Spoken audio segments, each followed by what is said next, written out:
We are in yet another mode of format for this last part of the conference of our today event in this room before we head down to the recital hall for the screening of the film, which will begin at 6:30 sharp, and this event should finish by 6. This is somewhat outside my kind of sphere of expertise. It is on our program called Poetry and Translation Reading.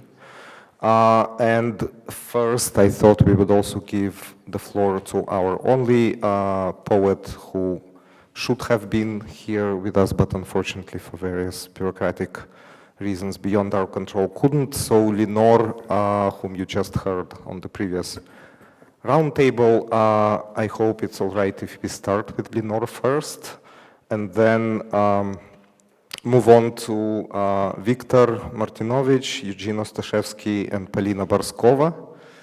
I will not even try to say what we are in for here. They will be reading excerpts from their original work in English and or in the original languages. And we will see. So on this note, Linor, whatever you had in mind as part of this translation and poetry reading, please, the floor is yours. Once again, thank you for staying up so late. Thanks. It's more than expected.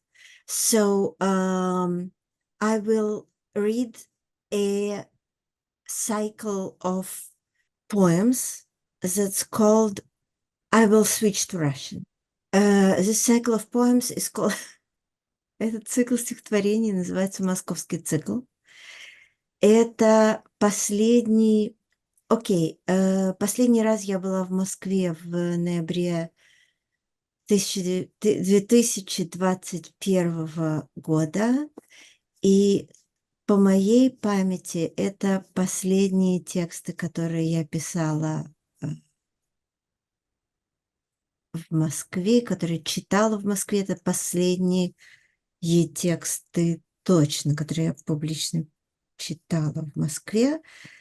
И у меня есть такой механизм внутренний, что если я про что-то, что у меня очень болит, что меня очень волнует, мне удается написать какой-то законченный для меня внутренний текст, меня это в какой-то мере отпускает, и это текст, на котором, кажется, закончился определенный большой кусок моих отношений с Москвой.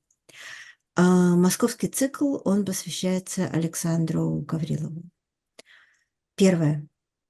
С эпиграфом «Поглядите, как бросается белый низ на черный верх» из Михаила Эйзенберга. Вот она, моя красавица Москва, посмотри в ее невинные глаза.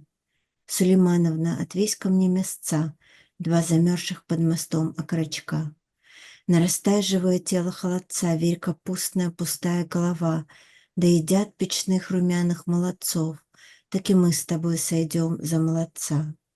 Бледномясый непроваренный дружок, навались пустым ребром на пасашок, эту мокрую клеенку пересечь, смутным хреном за Москву перетереть, похвалиться, что держался молодцом в нашем майском победившем холодце, и на вилочке торчал, и под ложечкой темно. Зубы кроет чистым золотом Москва, чтоб Господь в рот смотрел, а не в глаза. Сулеймановна, на кончике ножа, поднеси нам порошка и ешь уже. Второе. Хоррор. Где Москва-река упадает в лету, а гнилую решетку клетчатые бока обивает корабль складчатый, и кривуль карандашный нежившего пассажира, без рта с хером от пятой строчки до полей, то как шмякнется плоской рожей, то глянет издалека в глаз крысиный сводчатый, черный издалека, а вблизи такой, словно глазика, то и нету. Запряжен в хороновский воронок их с хвостами сросшийся пятерик, и в кабине радио то пищит Москва, а то воет дух на святой волне, и чернильные зубы точатся о бока всех, кого ученическая рука смяла в клетчатый ком и отправила в чернь клозета, без бачка, но с хером, на грязном кафельном ободке. И теперь они вместе в гиене мыслевняка полируют шариковые штыки, точат в кровь карандашные грызюки, ждут, когда мы сраные троечники, к ним сольемся, только воды в нужнике, да и нету. Но во облацах есть темна вода, и полна говнеца, аки мы всегда. И когда на нас не зайдет она, мы сольемся, Господи, пред Тобой, под Москву Твою с черной рекой Твоей. Будь наш хер хоть от пятой строчки до полей, а в тетрадке Твоей по клеткам стоит конвой, и во всей этой крепости без замка, нарисованной нами еще тогда, когда много тверже была рука, кроме нас никакого в сущности краснячка, да и нету. Третье. Лицом опухло и прекрасно, у красных у ворот. В булыжник вперев деревяшки русалочка поет. Скрипят колесики подставки, прохожий мается, и голос волнами над миром переливается. И ведьма мушкою садится на грязный локон ей, и ночь бездонная ложится на порт пяти морей. Какой там принц, помилуй Боже, когда судьба дает петь бублички за русский рублик у красных у ворот. Четвертое. Репетиция парада. Посвящается Юлию Гоголеву. Любовь небесная сквозь дырочку в тумане глядит, не дышит, как румяный из ОМОНа. Прыг через миленький собачий ручеек возле воздвиженки. Ладонь ее потеет, туман разлазится. Она не замечает, что свежесбитый пулеметчиками пес уже вознесся и у ризы ее вертится, и так подставится, и так повернется. Ему положены два белые крыла. Она ж вцепилась в ближний шпиль и поплыла. Пятнистый бобик с головою крокодила, ты сам знавал терзанья сладостного жала. Ты был фельдмаршалом, ты выводил своих из-под Никольского, из двух котлов у Плешки, из смертной битвы при кафешке возле Бложки, и умер Гоголем под свой же адский лай, бросаясь грудью на поток защитной краски за 3 щенков, сосущих мамку под киоском, не разобравшись в этом мирном пиздеце, в оргиастическом лелеянии конца. Любовь небесная, вернись к своей работе. Мы тоже слабеньки в своей румяной плоти. Мы вроде песиков. Мы пустим ручеек при виде этих груд из тела и железа. Но нечем лаять. Так утри ладонь бризы и нам на правильное место положи. А без любви оно и сухо, и противно. Спаси нас, милая, всей горький миг уставный, чтоб нам постановать сегодня не по лжи. Пусть над ОМОНовцем крыла раскинет бобик, над Машей кошечка, над Сеней упырек. Храни нас, бобики, никто не одинок в рассветный час, когда асфальт дрожит и гнется.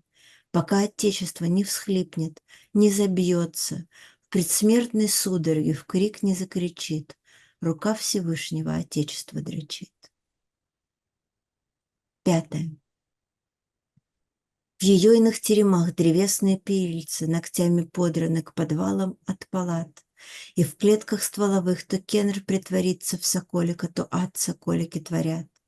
Сама немытая, а брови сурьмяные, сидит красивая и страшная и ждет, когда бернамский лес на ложки хохломские пойдет. Шестое. Я его пропущу, длинная неудача. Седьмое. Камаринская. Ах ты, сукин сын, камаринский разночинец, главной книжечки нашим с божечкой разночтенец. Ты куда бежать и орать визжать вдоль покровки, сын полукровки? О, визжа шелками, дыша туманами коньяка и яростного мороза, я войду под свод кабака и отодвину похмельный ковш, ибо мне московский хмель говорит, побудь со мной не таковский.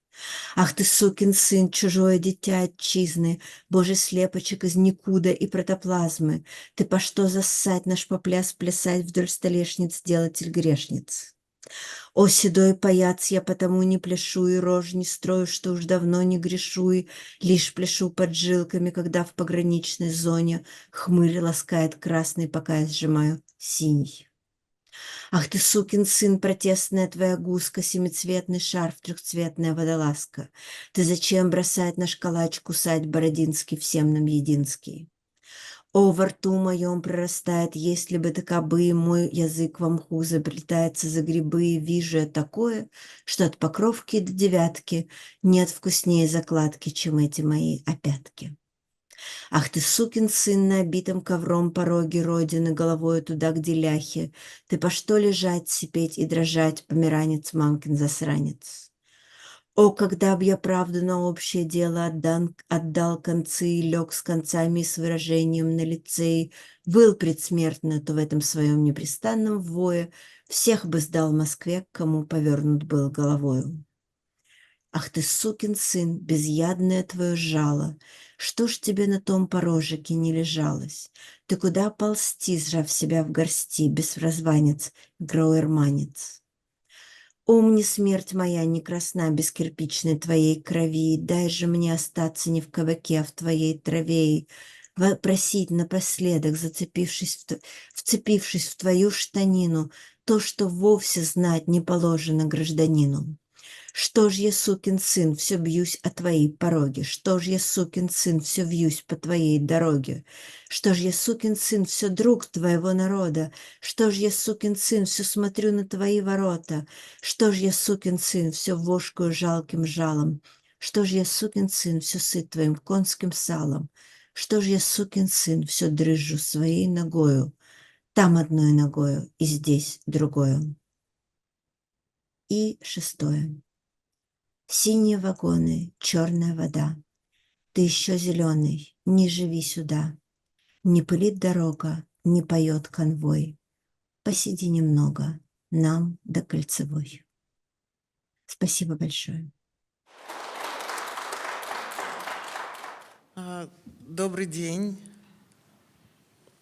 Я хочу начать с подтверждения того, что сказал Яша, что, конечно, удивительной частью происходящего в эти дни является очень обманчивое, сладкое, хрупкое ощущение, что какие-то связи, какая-то связь все-таки возможна.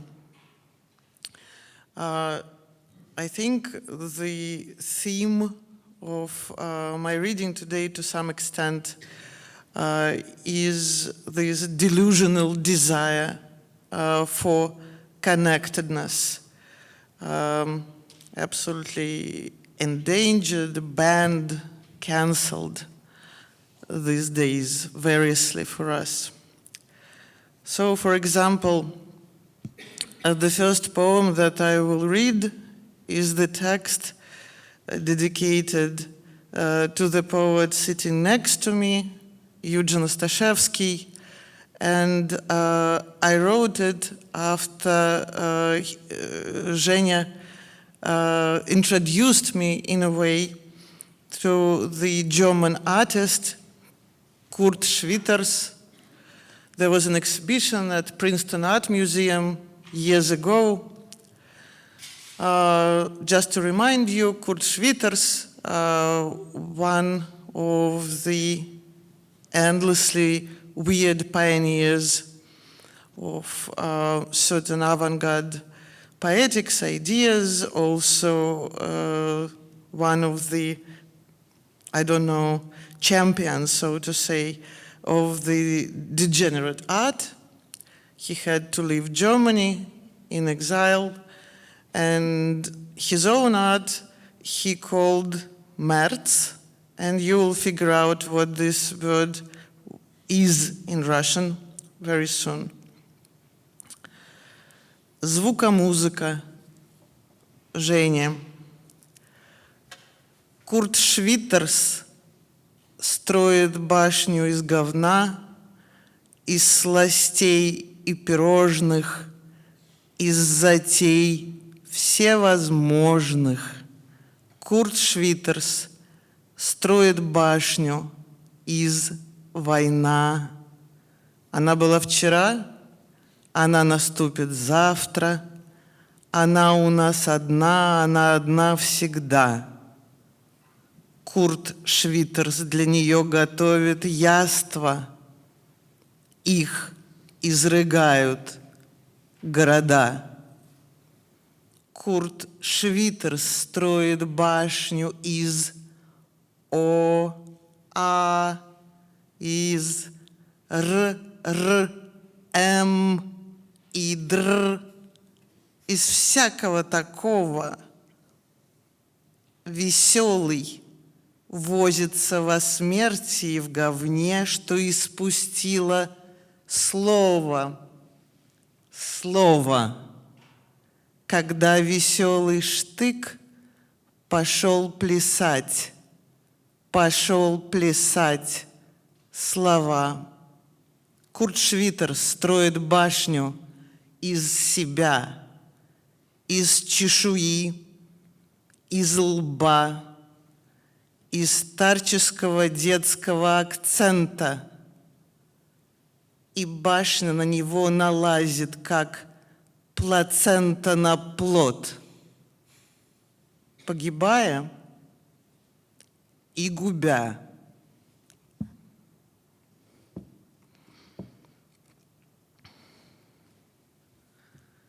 Вот тоже в своем роде как часть диалога. Стихотворение следующее называется «На зависимость».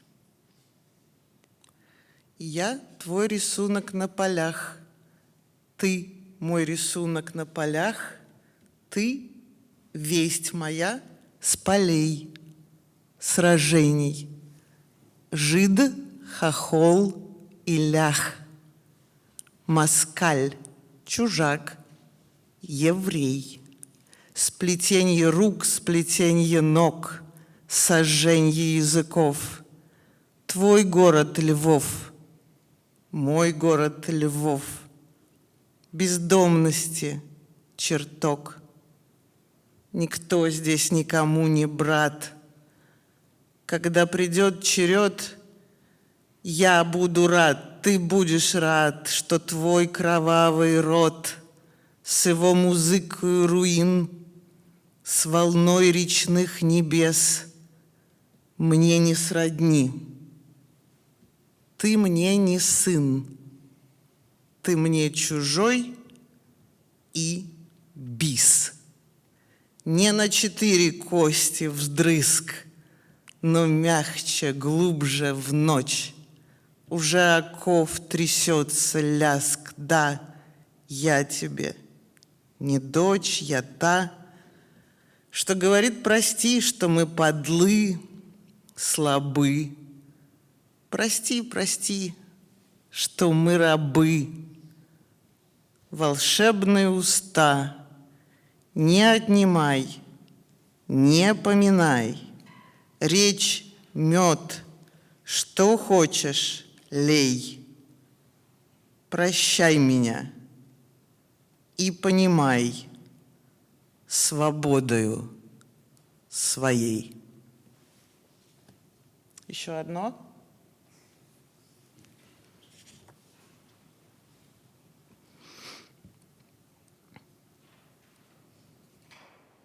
Вот. Это стихи из книжечки, я бы сказала, 2015 года. Но вот с тех пор я периодически пишу стихи раз в год, которые называются «День Победы Матери». Since the 9th of May, very often, so it's Victory Day there, and it's Mother's Day here. So I decided to connect. День Победы Матери. Ты не бойся, я волна. Затаись внизу, смотри, мой калейдоскоп вращает рыб, русалку, тину, мрак. Не пугайся, я — война, я гуллива и вольна. Тот, кто на меня выходит, не воротится никак. Жизнь приходит, но проходит. Что бояться худших дней? Не решаться дней проклятия, хнычь Пьеро, играй Адель. Поправляй бретельку платья, через несколько недель будет то, случится это. Языком неверным лето вылежит твое лицо, пущенная в ночь ракета, Ленинградское кольцо. Я сниму, спускаясь в воду. Я зажмурюсь, чтобы мы за свою, твою свободу в тяжести, во влаге тьмы. Thank you.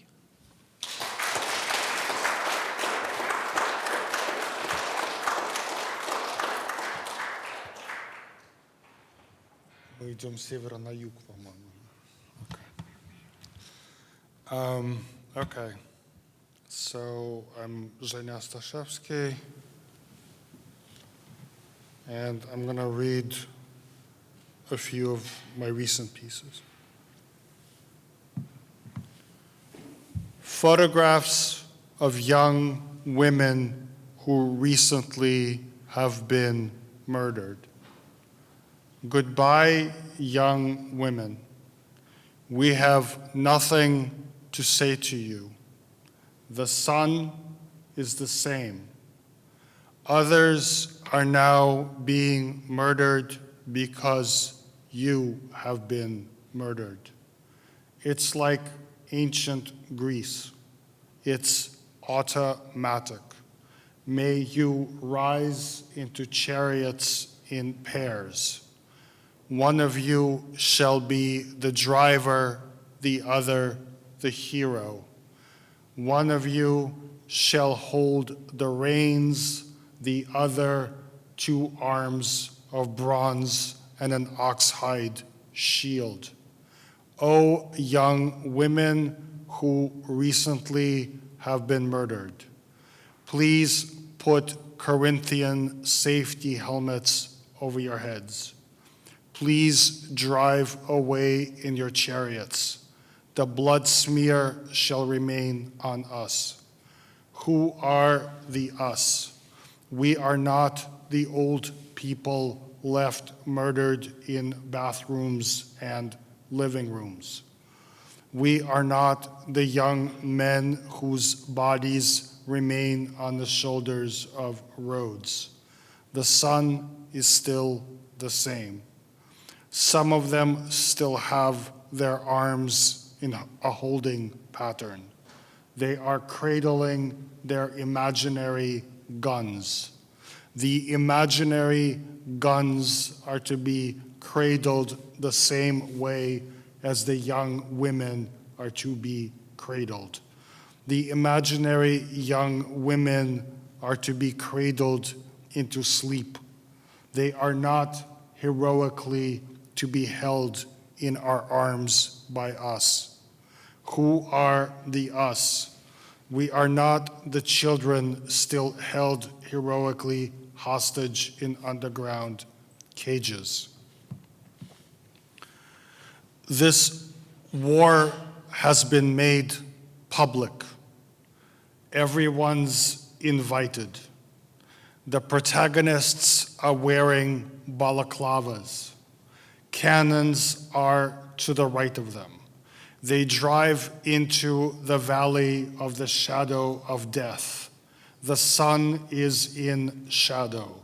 The sun is a bloody ring. The finger has been cut off. We have raped the sun and then cut off its indexing finger. We have also decapitated the satellites, sun cut off head. A new Apollo rules over us now. We must change our lives. We must become strong men. String, strang, strung. We dig it and we dig it. We are singing dithyrambs as we ride into the shadow of death, valley of. We have cast the valley into ad shows. We are the countercasters. Our encounters are chaste. We have strewn rapeseed over the sun. We have cut off its tender rays tentacles. It has lost the capacity to feel. We are the sons of the sun. Our mother found us revolting. Because this war has been made public, the sun is a red-brown smear on sweatpants. Everyone's invited.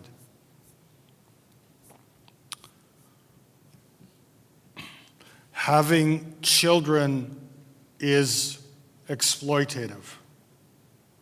Children may become more than children. Those who have more children before the war may have fewer after the war. Let us chide both children and the having of children. Having children is expletive. Children may cause lasting damage to themselves, to everyone around them. They are just not safe. They may catch the chills. They may pass contagion to non-children. They may spread dread. Just thinking about children makes me afraid. I am afraid of a raid. Raid kills bugs dead. We are hunting wabbits. Oh, wabbit, why doesn't my child respect my having written a PhD dissertation? Poetry is blessed by words having meanings.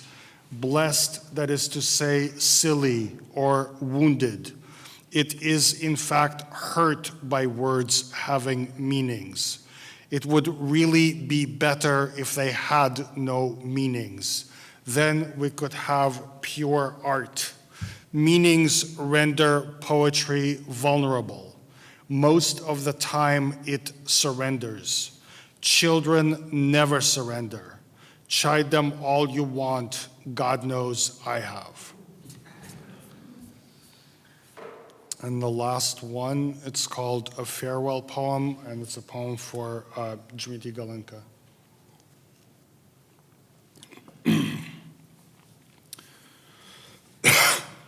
You are leaving with all these poems. You are leaving. An over-the-shoulder bag is over your shoulder, and the river is leaving. It is making its unwavering way to no longer being a river. It is moving among facades that are neither moving nor moved.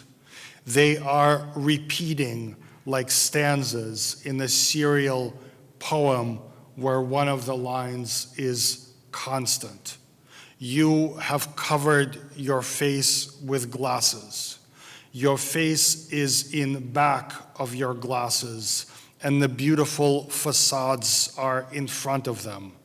This says you are leaving.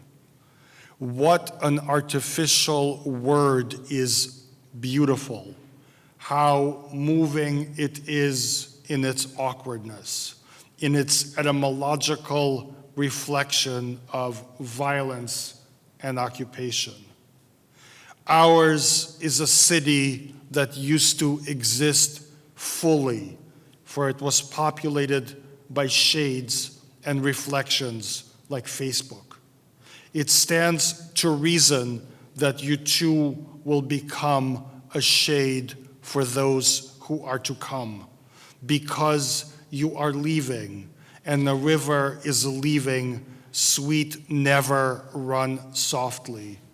It is said that the nymphs are departed, the tritons are departed, and those who had lived in these apartments, and also those who had lived in those apartments. Only the sphinxes stand guard vainly over the rivers which are leaving, and the lions and the griffins. And the cyclopic surveillance apparatus of the sun on a midnight in June, and the fabulous animals cast brazenly in the pubic gardens of Leto. They all stand bereft, for it is said that esse est percipi, to be seen is to be. They all stand riven, feeling you leave in your glasses through the stairwells and courtyards of this criminal and terminal city with your over-the-shoulder bag. Please, you put this poem in your bag also. Maybe you can read it later. There are many beautiful reflections being left in my Facebook feed because of your leaving. You are covering your face with glasses in almost all of them. It is said that there's water everywhere, and that we too are water, or rather water in cursive, and that the reflections upon its face are not things that exist. Thank you.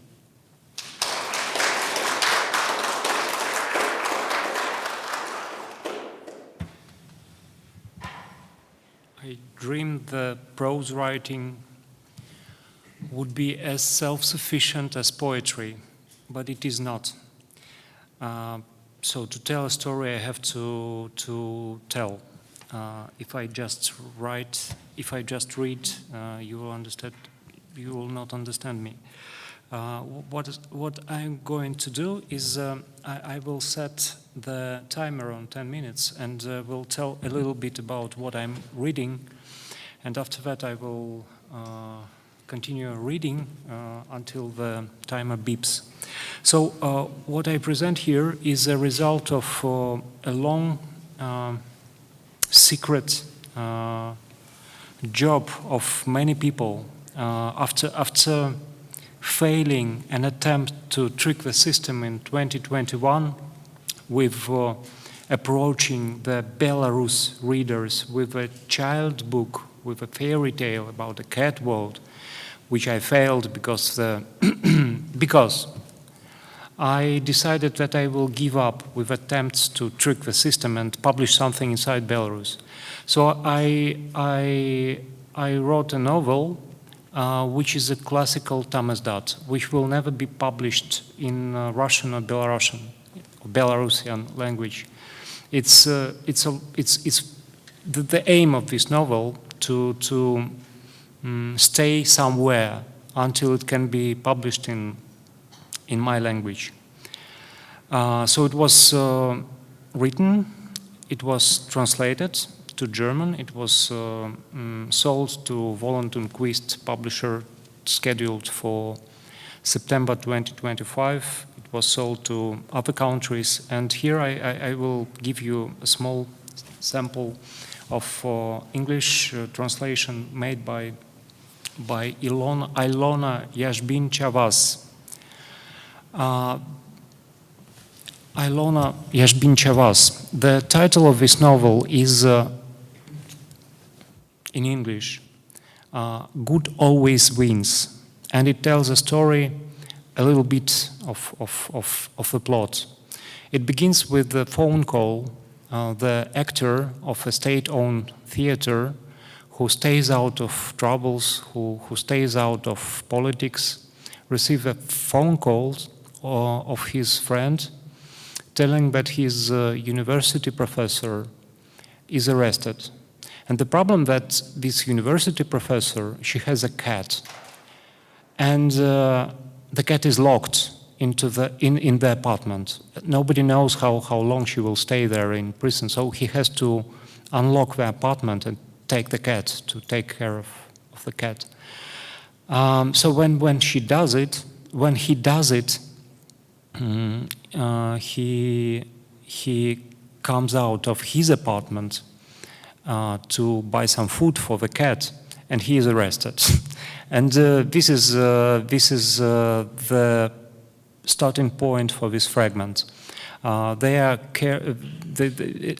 it happened in September 2020, they put a lot of people in a bus. They are out of the special buses, and they put him together with others in a school bus, and they are transported to the place where they will have to wait until the court of law. And here is the chat, fragment of chat that he has with a girl, because the story, the whole novel is about this girl who has a capacity, a possibility of making wonders. She kind of hacks the system of this persecution. The story about her, but it told through the eyes of this character. 6 minutes, okay. Lady D peers up at me. So, did you rescue the cat? How did you guess it was a cat? I didn't tell you that. The apartment was sealed. The owner detained, under investigation. Oh, please, she grins. You shouldn't have seen yourself rescue Ranger Chip and Dale. What else could you have been running to rescue? A hedgehog, a budgie, could have been a dog. When somebody thinking about a cat's what they look like. You looked like a cat, so we were off to save a cat. And did you? Yes, but not entirely. The cat didn't starve to death when his owner got arrested, but he's going to starve to death now because I got arrested too. I inclined my head towards the 9-story apartment building sailing past our yellow school bus. 19A, Pushkin Plaza, apartment 401. Will you remember? Onto Irina, the neighbor on the left. She has the keys. She's a cat person. She will let you in. If you get out before I do, save the cat. His name is Heidegger. Oh heavens! Lady D rolls her eyes. Why not Nietzsche? He belongs to a professor of philosophy, my old professor. She says his whiskers are wrong for Nietzsche. All right, don't fret. I've saved your cat. If he cops it, I'll rescue him from the dead. I don't want a zombie cat, I protest. She waves me away. He'll be all right. By noon tomorrow, he will be fed and watered. Is that a prophecy? There is something in the way she talks that makes you want to believe her. It's a commitment. Young lady, excuse me for butting in, pipes up the old-timer from before. He's stuck behind someone's back, only his head is visible. But I feel it's always best to be realistic about one's situation. That mark that they inscribed on your back, that's like a satanic rune for them. Actively resisting arrest. You won't be released from the TDC with that. If you want to get out of here, swap your clothes. Nonsense, she squints crossly at the roof of the bus. I'm not about to take off my nice blouse, my nice sequined blouse that goes with my makeup and my bracelets. You think it's funny now, but she shoots a stern look and he falls silent. I won't get time. Lady D is shaking her head. They will release me. Sister, is your old man the district attorney or something? This from the back of the bus. It's the guy whom she gave the water bottle earlier. We can hear everybody talking, and clearly everyone can hear us. Even a DA says the old-timer. He staring blankly out of the window. I was in a cell with the ex-vice premier's son and the son of the current governor. Family ties won't save you now. Quite the contrary, all the high-ranking dads are about to be cleaned out. I won't get time, Lady D insists. I can't, I've got too much to do in town. I'll ask them nicely and they will let me out. This should be hilarious, given we have been bused to Minsk's temporary detention center. But no one is laughing. Probably they feel for her to be so naive. But it's her naivete that I want to support, because naivete and kindness are twins. If you get out first, take the key to my apartment and stay there as long as you need, okay? A smile. No, that's a useful offer, which I gladly accept. Me too, someone jokes from the depths of the bus. And me, got it, 19A, apartment 401. Auntie Irina has keys. I'll make sure to feed the cat before I abscond with TV set. Everyone is laughing now. There isn't anyone in this school bus stuffed full of people capable of burgling a TV. Our caravan passes over the bridge, drives past the hypermarket that looks like it landed here straight out of American movie, takes a left and slows as it begins to maneuver down a long narrow street devoid of streetlights. There is a street just like this in every borough of every large town. A carefree urbanite might think he's wandered into industrial park. How else to explain such lengths of fencing clad in barbed wire and the black military-grade floodlights, mounted at 50 meters intervals and facing out. Inside the bus, conversations hush. Too many people here seems to know the dark alley already. The bus stops beside a floodlit entrance. We are unloaded in small groups, made to line up and hustled aside. Would you look at that? No hazing gauntlet today, says the old-timer. What's a gauntlet? A teenager asks. Better you don't find out. I think I will stop here. Thank you. Thank you so much for sharing your art with us today. I have a question about the prose and poetry that was written in the last 2 years. In cultural studies, we believe that language helps individuals to cope with existential fear or natural state of fear. And poetry is often compared to the shield of Achilles, a shield of fearless warrior. So my question is, do you think that in the last 2 years, poetry and prose were helping people to cope with fear, or it is still in a stage where it's merely channels the terror? Thank you.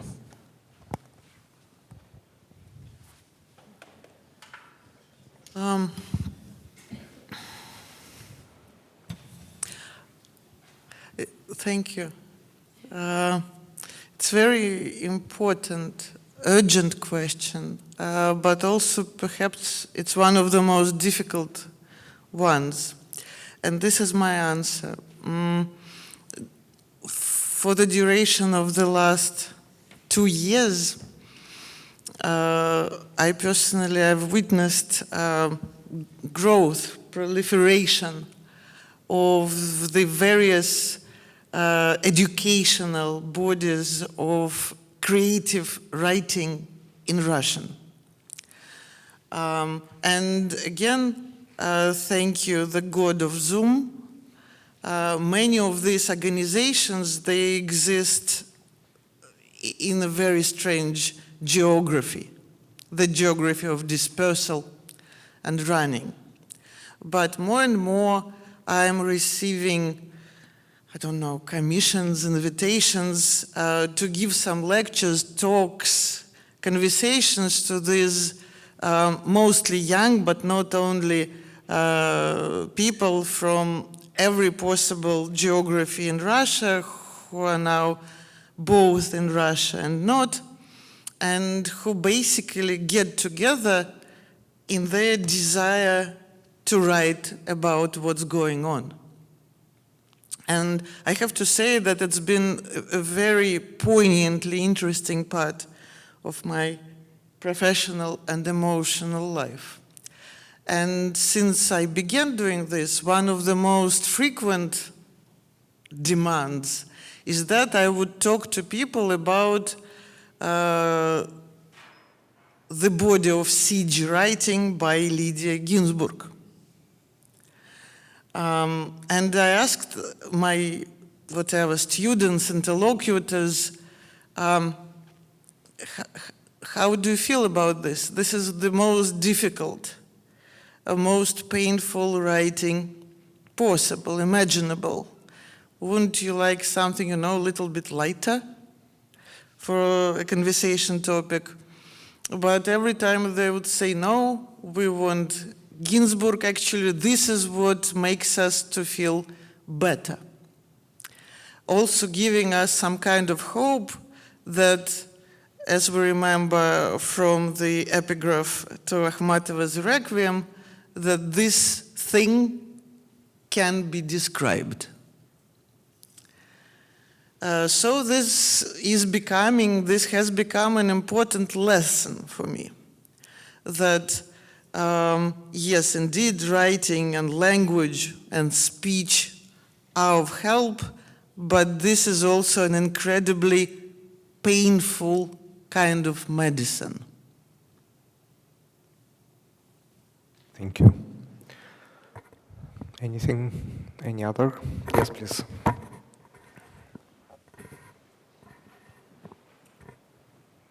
Thank you.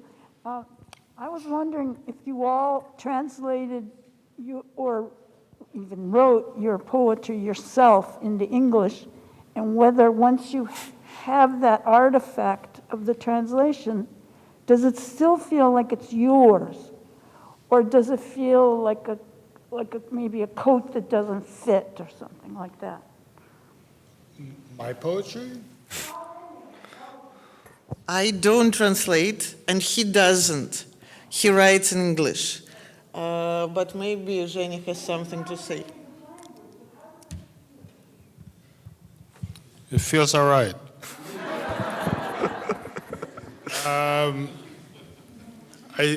I think a lot about translation, or I think a lot about non-translation, about linguistic difference, which comes out the strongest when language gets put under constraint, right? In other words, in poetry. And,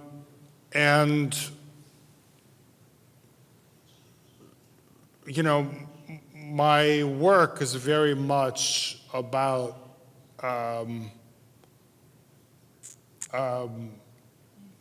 I don't know, holding language to the side, right? Looking at it a bit from the inside, but also a bit from the outside, noticing it. And for me, it's very, very important, and I don't think that's the case for many poets, that when I talk about things, I never talk about things independently of talking about things. Right, does that make sense? Yeah. What do you mean? Okay, so yeah, and that comes from non-nativeness, that comes from a lot of work with translation, comes from being bilingual, all sorts of things. May I ask Victor a question that we spoke about a little when we first met? You were saying about, it's a question about translation as well, but translation not just from one language into another, but in a sense translation into a different medium or genre that is theater and plays.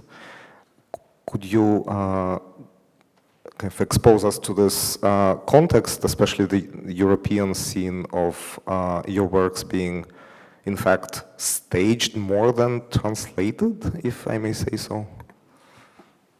It's just another novels and another texts written by translators and then by directors. So it's my job finishes here.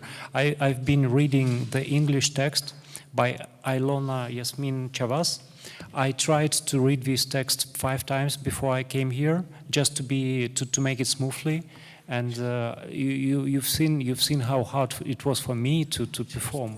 If I read it in Russian, obviously I would read it very easily. So it's not mine text at all. Mm-hmm. She uses some words I would never mention. Some words which are not mine at all. So I'm. The same with German language, which I can comprehend, or French language, which I can read and understand. I do not recognize my text, however good the translation is, and the better translation is, the bigger the difference. So I believe that the prose can be translated. Poetry can never be translated at all. So it's a stupid idea to translate any. So I'm happy. I was listening to Zhenia's verses and in English, and I was just praising the human who can create this quality of poetry in language which is not his native. So respect. That's also a question for Victor, actually, but maybe you'll also have to say something about it, because you mentioned that your new novel is waiting for a way to be finally published in Belarus and probably Russia. But how do you, because as also a writer from Belarus, I'm really interested in how are you balancing between the desire to get published and find a publisher in your native language and the urgency of your readers who actually need something to hear from you, because if we're going to wait for publishers for years, it doesn't mean we cannot find some alternate ways of getting the writing we do for the people who need it, because I think people in countries like Belarus and Russia, they do need to hear something from the writers they love. So I'm just interested in how are you trying to, like... Well, thank you for your question, Tatiana. I hope you Thank understood what you I for mean, your yeah. question. This is it. I mean, I have nothing to say here. I have nothing to answer because I cannot approach Belarusian or Russian reader with this text. And I know that this text might be important for my readers, but there is no way to do it, really no way. Unfortunately. So I hope the other languages will be the zoos, I don't know, the reservoirs for these ideas, and of course not the language, but ideas expressed in this language. Online. Yeah. So many people who do not know English or German and they love to read your writing, and it's a bit unfair, like learning you guys. Yes, I was talking about this topic today in the morning. I don't believe in online publications. I don't believe it's a good. I believe better in paper publication in different languages, but I don't believe that online publication can be a publication at all. It's not a book. It's just a Medusa investigation. It's not the absence of the body. The book consists of the body and the soul. If you make it online, I don't believe it's a proper book. It will not stay. It will not stay after a while. Everybody will remember. I was one who published the online-only book in 2014, and I know what I'm talking about. So it's not a proper book. You have to wait until you can do it in your language. So thank you. Thank you.